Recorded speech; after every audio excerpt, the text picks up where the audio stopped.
But the funny thing is, if you spend enough time with that person, no matter what the mask is, there's a person under there with a personality. And eventually that's going to be revealed. It's just begging to come out to the surface. Everywhere you go, you need to understand that God is just begging to come out from the surface of you. In a very real way, God is wearing you.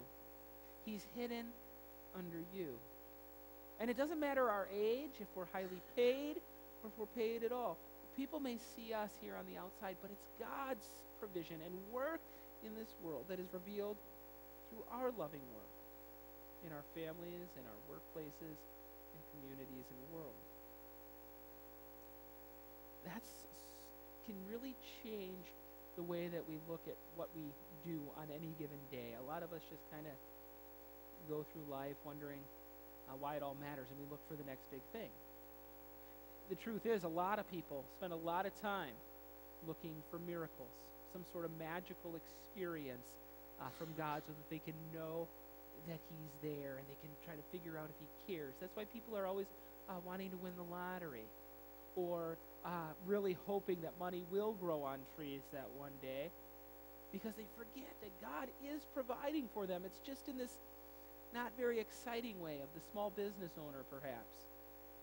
Just enough that week to be able to make the payroll. It can be very dangerous only to look for God in the magnificent and extraordinary, as great a God as He is. It hurts many Christians who look for their churches to provide the next big thing, the next big event or program, or for every week to just be amazing worship. See, we forget that God is at work in the most ordinary and simple of ways. Perhaps through the bread and wine that we receive in Holy Communion, the water in our baptisms, and each time we read the simple, plain words of His Holy Scriptures. God is there, coming to the surface. And how plain and ordinary of God it was to use the work of a faithful mother to bring forth His Son into the world, and the work of a earthly devoted dad to raise that child. And as He grew in years, like His peers, Jesus Christ one day went to work. He had the power to turn stones into bread, and yet He had His daily bread provided for through His work as a carpenter. And it wasn't very hard for this carpenter to learn the skill necessary to turn two tree limbs into the shape of a cross and strap them together. There was really nothing special or magnificent about that, except that it was upon that cross that Jesus Christ was doing the work that none of us would have ever wanted to punch in for. God was completely unmasked on that cross, and instead, He was wearing our masks. Jesus Christ was completely covered with every single time we've done something to our glory instead of to His, for every time we've seen our tasks as insignificant, or when we have neglected the work that He has called us to do. But here's the thing of beauty, and this is what can change your life and transform you.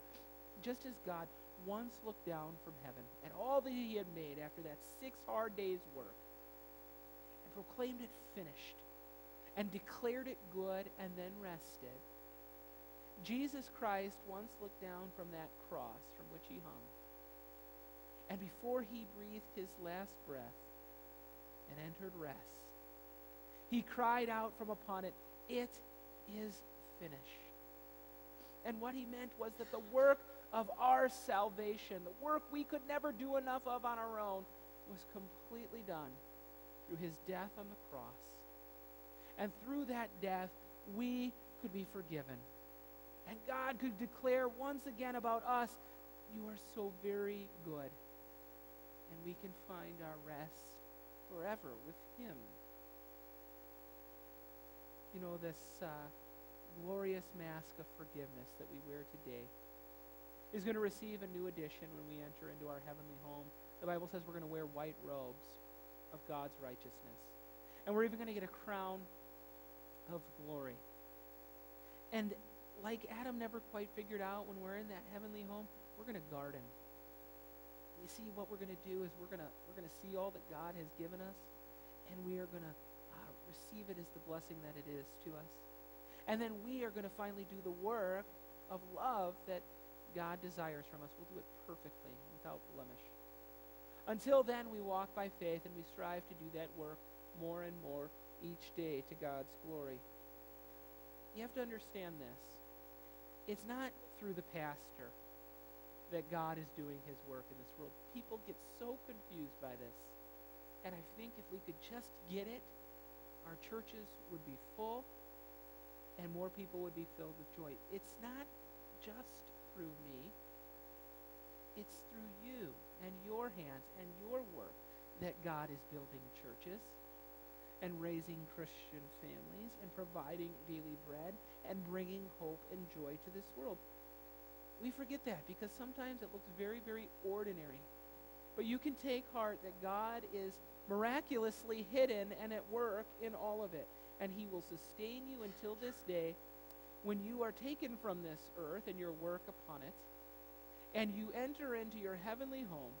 And there, by the loud chorus of angels, it is proclaimed, "It is finished." And you will enter again into the garden of God and see that it is very, very good. Until then, may you do all work, whether paid or unpaid, to the glory of God, as he does his work through you, for Jesus' sake.